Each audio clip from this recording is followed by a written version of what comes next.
సూర్యుడెప్పుడు తూర్పు దిక్కునే ఎంచుకు పుడతాడు.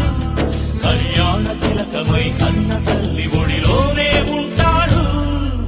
అలాంటిదేరా నా భారతదేశం, సనాతనంలో సమిష్టి దేశం.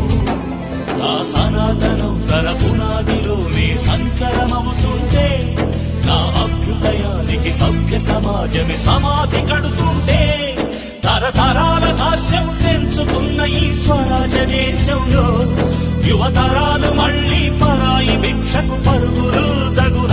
I love my India, lovely mother India, you too love India.